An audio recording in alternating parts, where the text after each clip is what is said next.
Good afternoon, everybody. My name is Shane Garrity. I'm a partner in K&L Gates, the Dublin office. I am a private fund specialist. I spent most of my career looking at private credit funds in Dublin, Luxembourg and Cayman. I'm delighted to be joined here by my panellists, and I'd like to ask them to introduce themselves. I'd start with Martha. I'll start first. Once I get the mic to work. It should be on? Okay, it's on.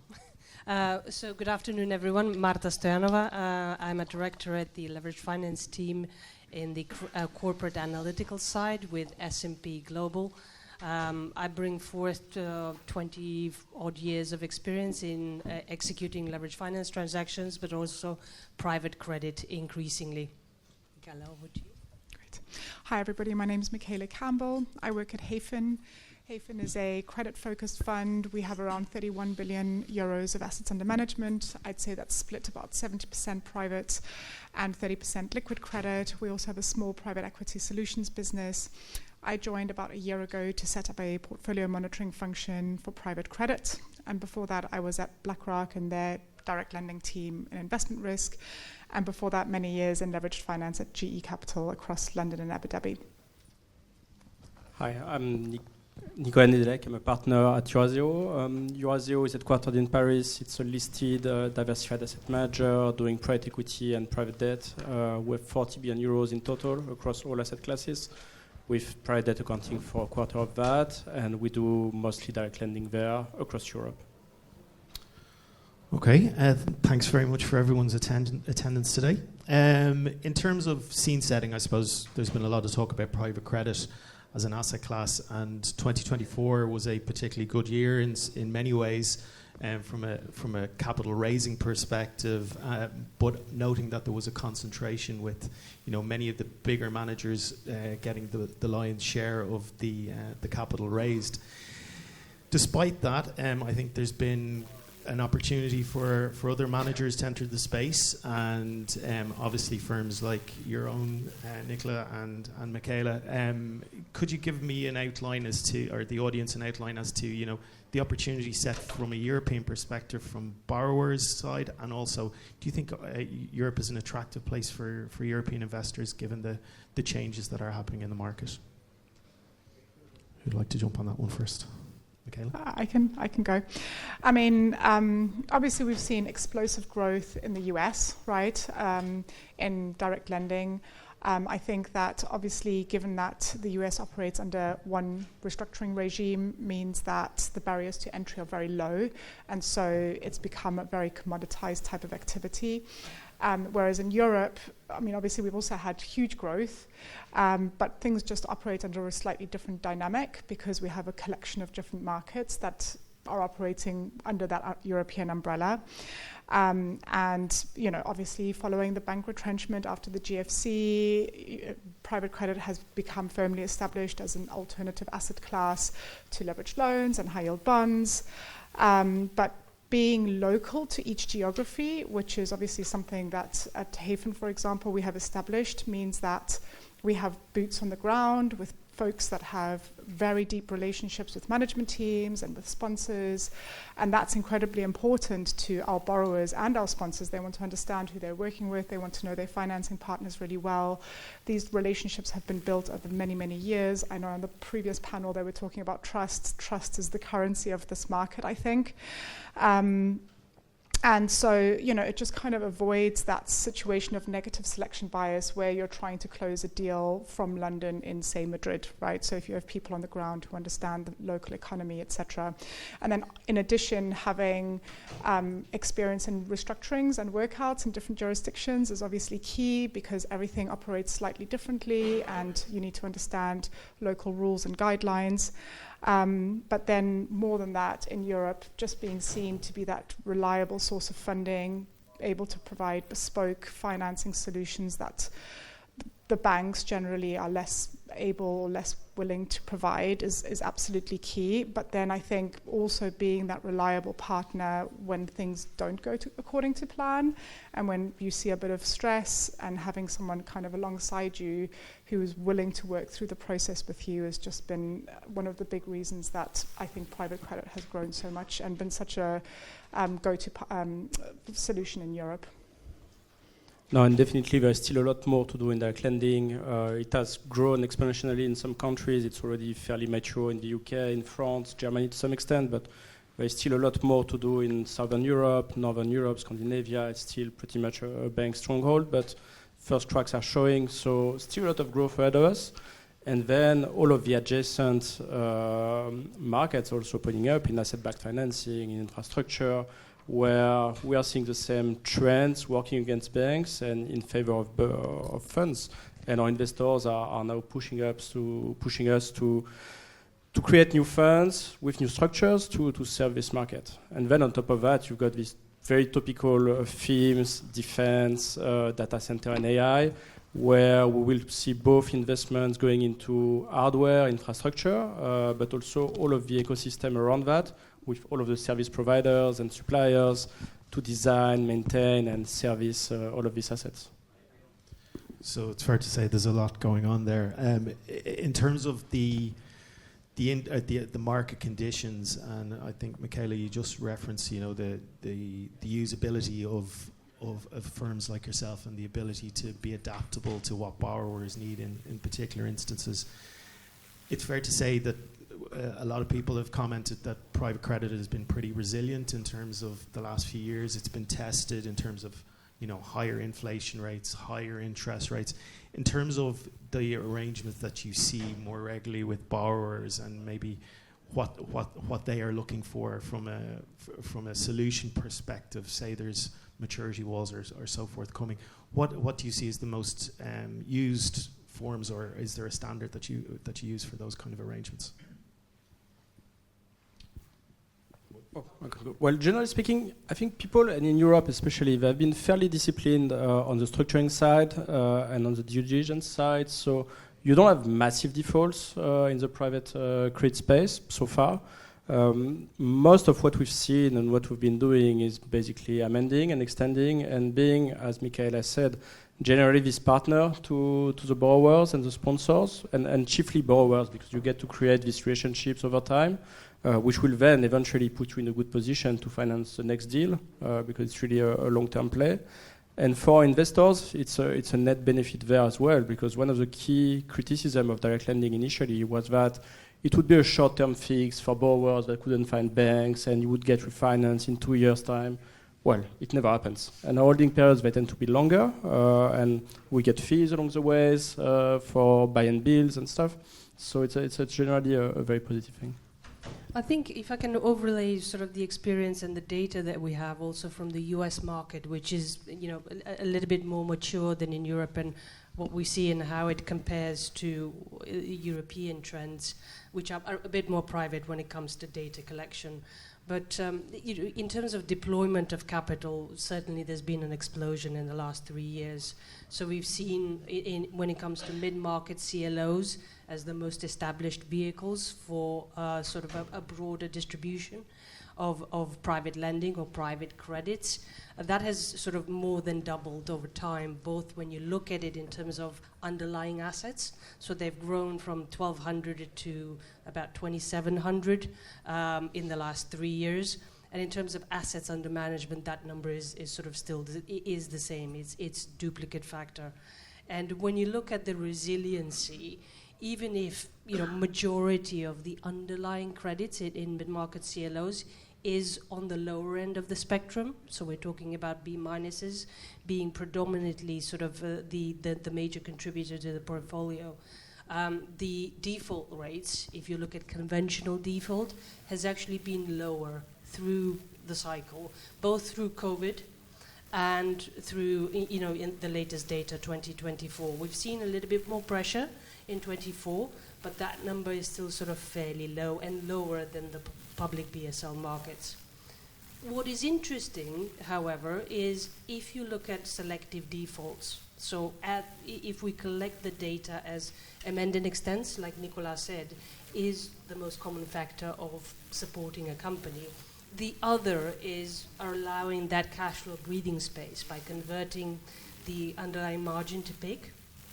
What we have seen is if we measure those as selective defaults, then through both the pandemic and the latest data in 2024, actually private credit has a higher rate of selective default data. It was about 8% during the pandemic versus 5.5% if you look at the number of defaults in the LSTA index. And if you look at the latest data in 2024, that number is pretty much on par. So I think that this is sort of demonstrates the supportive nature of the private credit and trying to sort of act quickly to support the companies. But in a way, it also sort of poses question marks because these are smaller companies than the BSL market. They should be. The sort of the relevant quality of that credit obviously is going to be a bit more stressed with the leverage that they're looking at.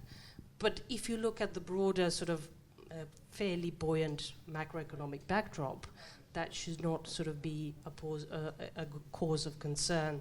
And again, looking at default data of, even if you include a selective default of 7%, it's very far from the 15-18% that we saw during the JFC. So it's fairly resilient in nature, in summary. Maybe I'll just add something, two things actually. Firstly, I mean, I think what we've seen now is that equity cushions are much higher than they were in the GFC, right? So our sponsors tend to be very supportive of our businesses, and so, you know, they're always generally quite happy to put in follow-on finance or liquidity if it's needed. And I think that is driven by the equity cushions. And in relation to that as well, we try to set, to the extent we can, covenants where if they breach, it's at a point where it still makes sense for a sponsor to put liquidity in. So as in the valuation has not been eroded to such an extent where it just doesn't make sense anymore.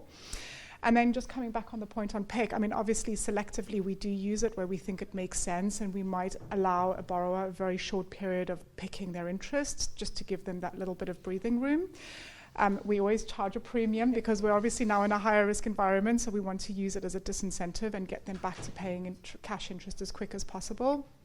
But the other thing is that we have seen, especially in our later vintage funds, you know, this element of being able to partially pick some of your interest baked into the legal docs at the outset. So we're giving borrowers, and there is a real push for it right across the market, to give them the option to pick maybe a third of their cash margin at some point during the life of the loan at their own discretion. Again, when they do it, we want it to be a disincentive, so we add a premium to try and kind of have them really think about it. It's meant to act as a bit of a poison pill, right? Because obviously the company needs to grow at a rate that outpaces the PIK, so that it still makes a case for the equity providers. That's also an interesting data point or a trend. In the last 18 months, we've seen that PIK flexibility baked in, obviously subject to minimum cash flows a lot of the times.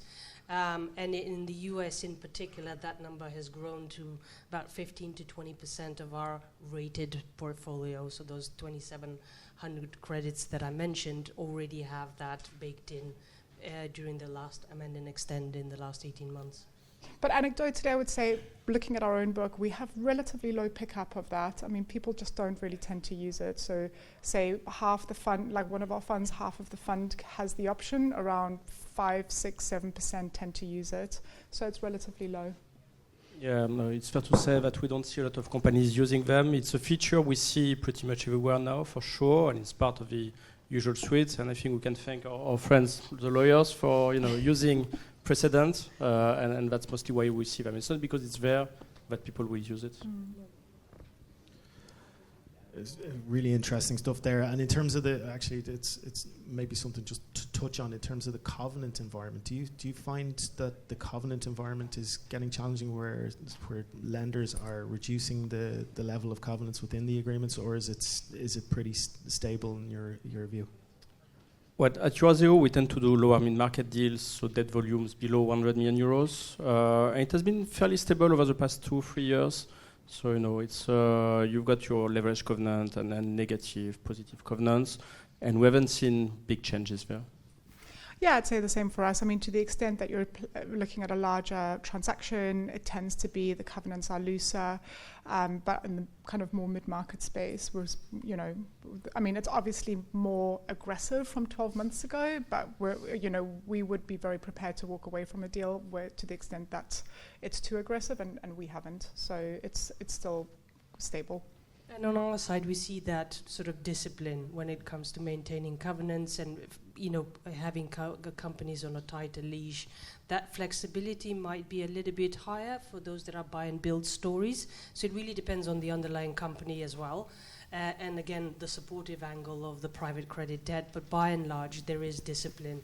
And like Michela said, there's more competition when it comes to tech software companies and sort of more mid-size and up, especially in the US. And I think it's a trend that we saw in the US first, and it kind of trickled into Europe as well.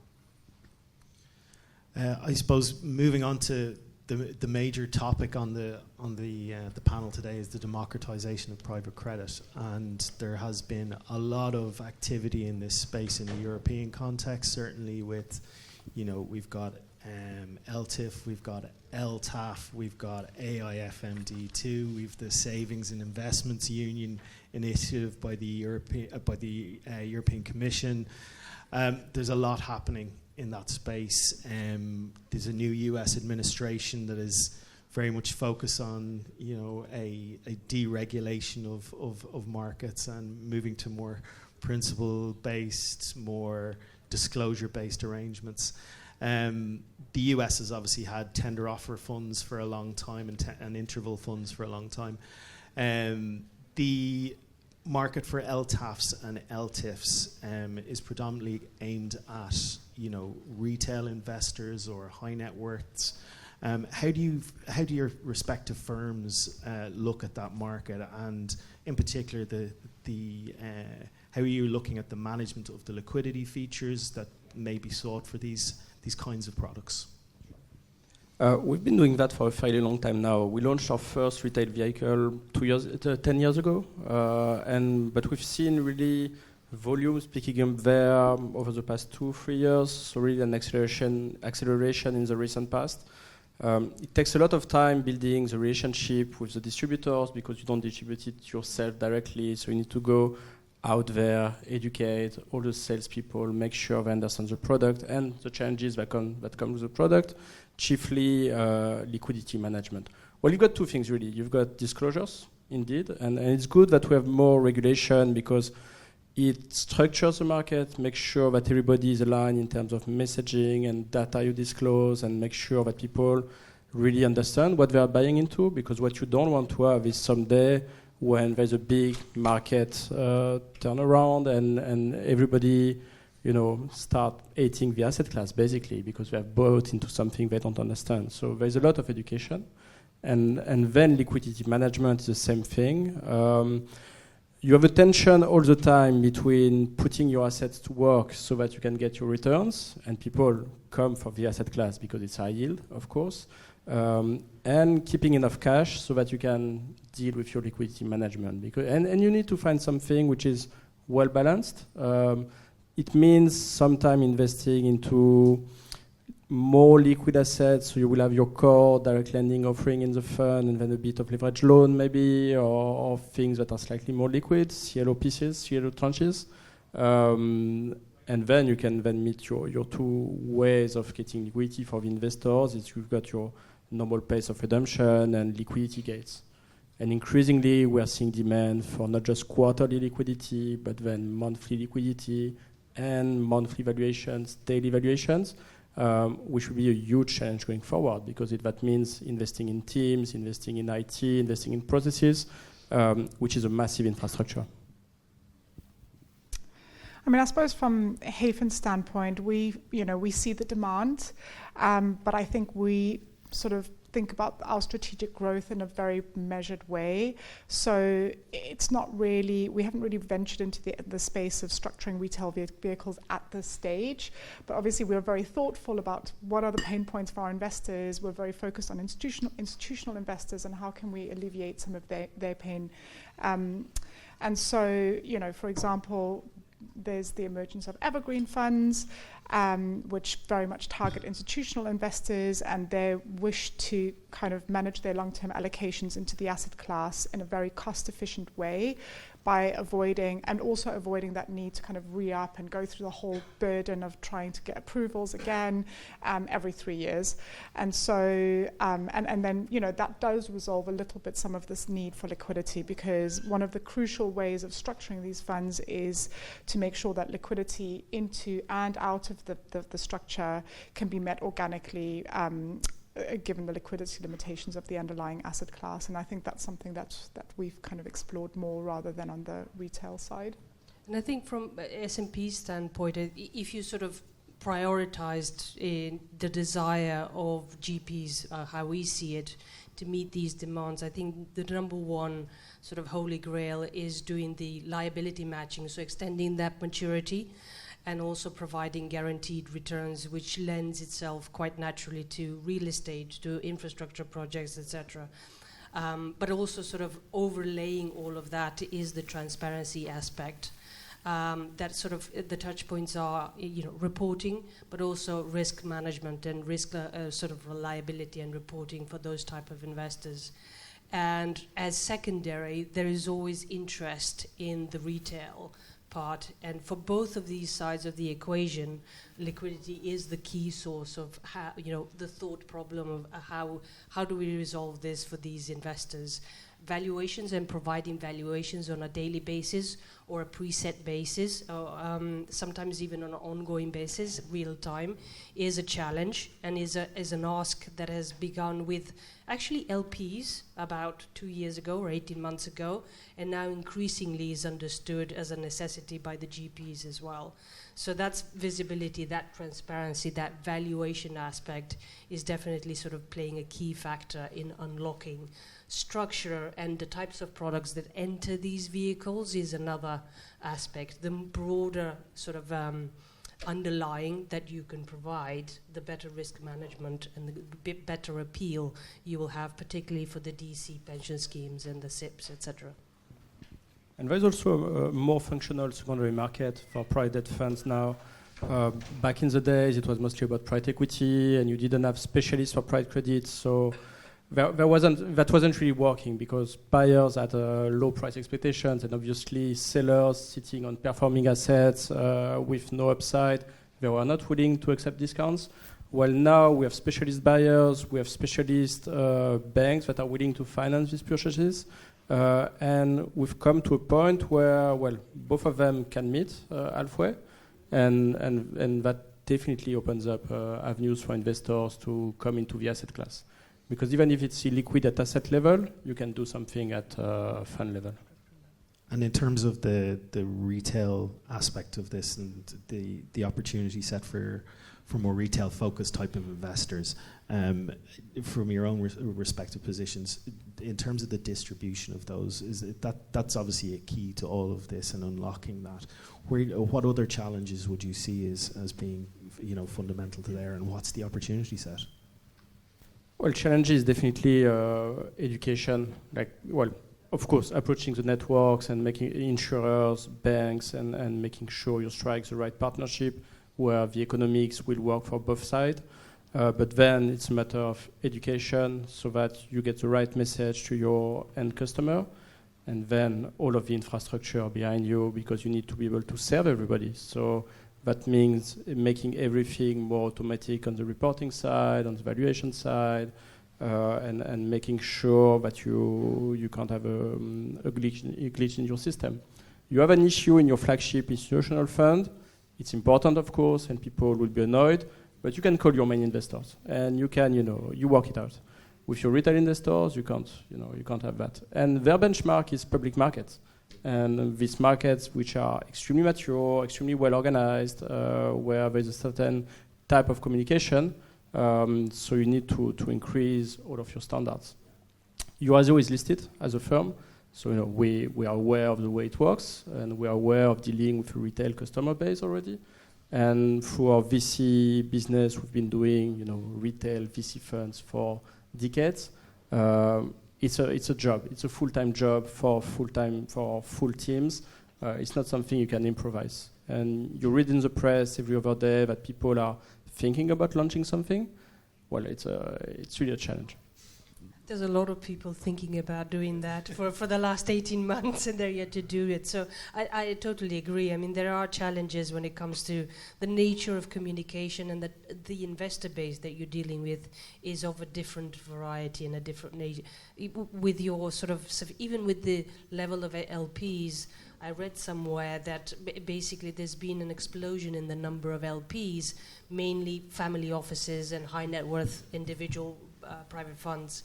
And their sort of way of thinking about risk is not the same as the CalPERS of this world, etc. So you have to sort of tailor reporting almost on an individual basis. But if you're going for a retail, publicly offered retail market, you need to find the common denominator between all of those, including the regulatory requirements. So it is a bit of a challenge. Can I ask, Martha, in terms of the US experience, there's a lot going on in the US. How do you think the evolving regulatory landscape is going to affect private credit in the US, and how do S&P look at that at the moment? Yeah, I mean, in the US, if you just focus on the retail investor and exposure to direct lending, we've had BDCs growing like weed. In the US in the last 3 years. There's been sort of a tapering at the moment because there's been, I think, 300 plus billion as a market size. So it feels fairly saturated.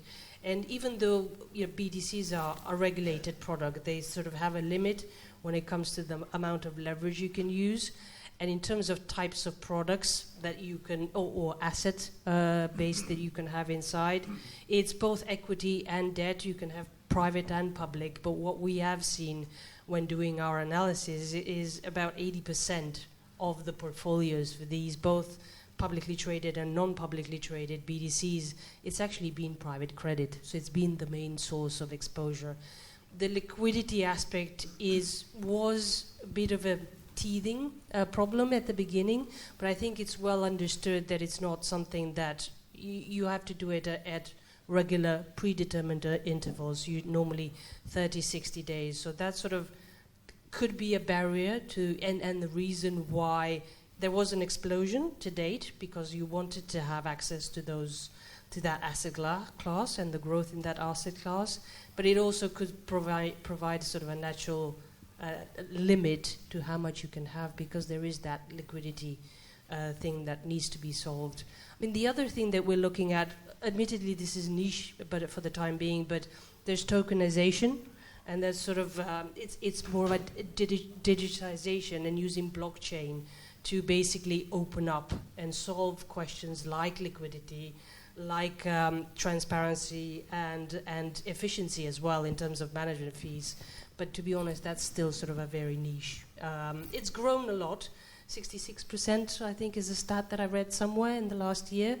But it's still 500 million out of a 2 trillion market. So, there's ways to go. I think the LTIF and the LTAF for Europe will open up, and especially the I always forget the acronym, but there's something that's going to come online in 2026 that will sort of that will open up the level field, basically, where you can have that diversification across Europe and the UK, because to Michele's point, the local aspect of Europe cannot be forgotten. Absolutely, everything's local. And I'm very happy to hear Nicholas saying that more regulation is a good thing. So just, I guess, in terms of the portfolio transparency, Michele, I know this is something we wanted to talk about, and the importance of transparency at a pre-investment or post-investment stage, and the kinds of things that more retail investors are looking for. Let's call them high net worth or family offices in terms of the level of reporting and transparency that they seek. Perhaps maybe you could give us an insight into that, and maybe some of the technological solutions that you're looking into, because obviously AI is here to stay, and how that's being used to distill the information. Yeah, I mean, I would say that just as a firm, generally our core philosophy is to operate under transparency. We've always been, and we will always continue to operate to be very, very transparent with our investors, and we actually do believe that this is sort of a critical driver of reinvestment activity, just generally. So on the retail space, obviously both, retail, institutional space, both pre and post investment, super transparent. Make sure people understand what they're getting into, fee structures and such, but then obviously on a post investment basis, having that ability to offer clear, tailored and bespoke opportunities for reporting so that people can understand what's going on in the funds. That you need to, I mean, as Nicholas said, you need to have the infrastructure set up to be able to achieve that, right? And you need to have, look at the data flow end to end, look at the value chain, pick out little pieces, which is what we've been doing to sort of say, okay, where can I implement some kind of element of AI to just help me scale here and kind of be better at collecting information, deriving insights from information, etc.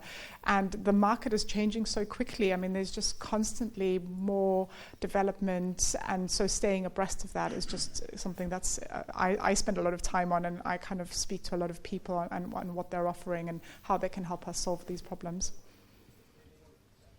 Nicola, any? No, and there is definitely a premium for incumbent lenders in this market and the larger player in this market. AFI and Eurazeo, we have massive portfolios with large amounts of data, and we can, extract value out of it, most certainly. And across the various business lines that everybody will have, you have cross-pollination, and synergies data-wise. And the IT costs are extremely important. You need to invest in the tools and people to set that up, and the teams even to operate them. And only the largest firm going forward will be able to afford it. So we are talking about consolidation in this market, but also one of the drivers of consolidation is not just investing, it's servicing the investors, which are more demanding than ever, be it large or small investors. And even the smaller family offices, they are well aware of the way the market works.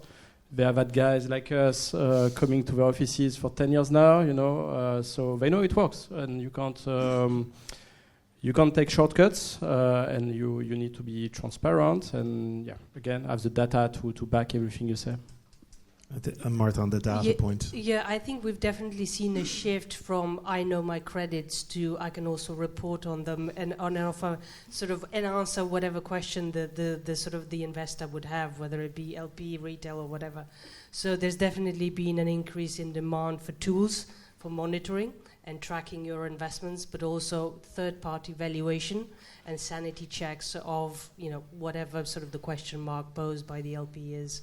So there's definitely been a trend, and I think private credit funds had to do a double job in the last 2 or 3 years, both sort of sort out the back office stuff and the reporting, and also deploy capital at the same time, and also ask for it too. But even as an investor, it has a lot of value. Like Trump coming into office and announcing taxes tariffs with Europe. Well, as an investor, what are the weaknesses in my portfolio? What is my exposure to the US, sales-wise, supply-wise? And then what do I make out of it? So maybe I have areas of weaknesses I should focus on, or maybe my portfolio is doing well, and I can focus on investing, and not having this thing at the back of my mind. So it has a lot of value. Yeah, I mean, absolutely. I mean, being able to, my core philosophy on this is that I just try and collect everything at its most granular, so that you never know, right? 1 second everyone's caring about interest rates, the next second everyone's caring about inflation.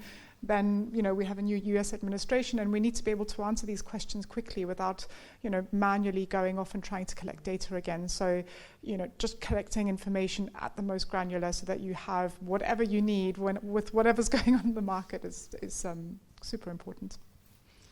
Very good. I think I'm conscious of time, so we'll keep on moving. But in terms of the future of private credit, there's been a reflection that it's been a golden age the last few years, and certainly the numbers would all point to that. Do you think that will continue? Or do you see headwinds, or where do you think the world is going?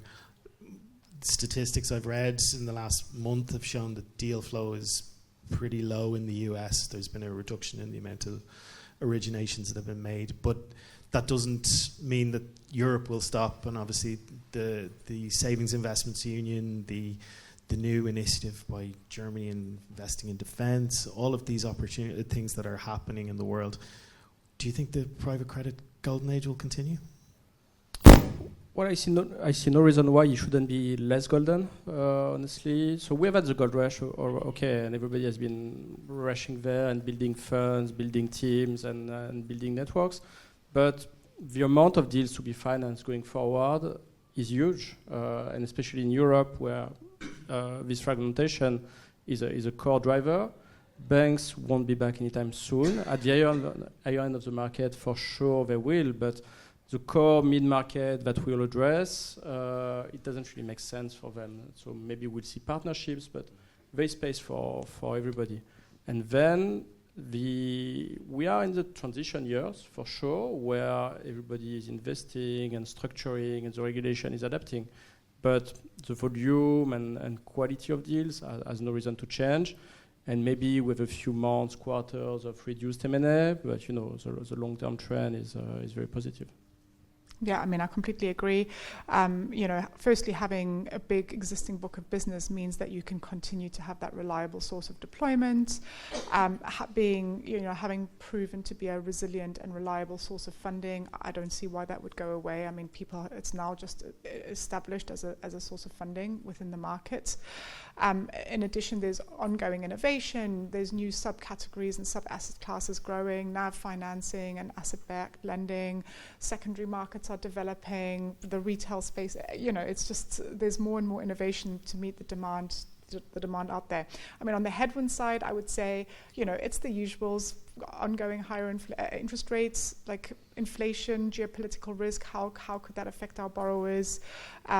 Pressure on spreads and terms is always something that how do you hold the line against that and that discipline? And just with the increased competition, maintaining that underwriting discipline is certainly something that we'll have to continue to focus on. And from an S&P standpoint, I think when it comes to private lending itself to corporates, I don't think we're going to see doubling in the next 2 to 3 years like we have seen in the past, but definitely so that the prospect for growth is there. And if you expand the asset class to also include infrastructure-like project, data centers, energy investment, etc., I think the prospects for robust growth in the next 3 to 5 years is definitely here, both in the US and Europe. Well, thank you. I think we'll wrap it up there. All it leaves me to do is to say thank you to my panel today, and thank you to you for your attendance. I'd like to ask you to give a warm round of applause. Thank you.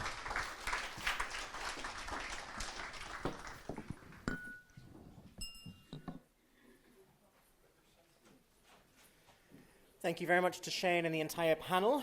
We are now heading into lunch, which you will find both upstairs and downstairs. So please do enjoy that. The next session will be downstairs, which is at 2 p.m., which is the End Investor Insights panel. And we will start back up in this room again at 2:40.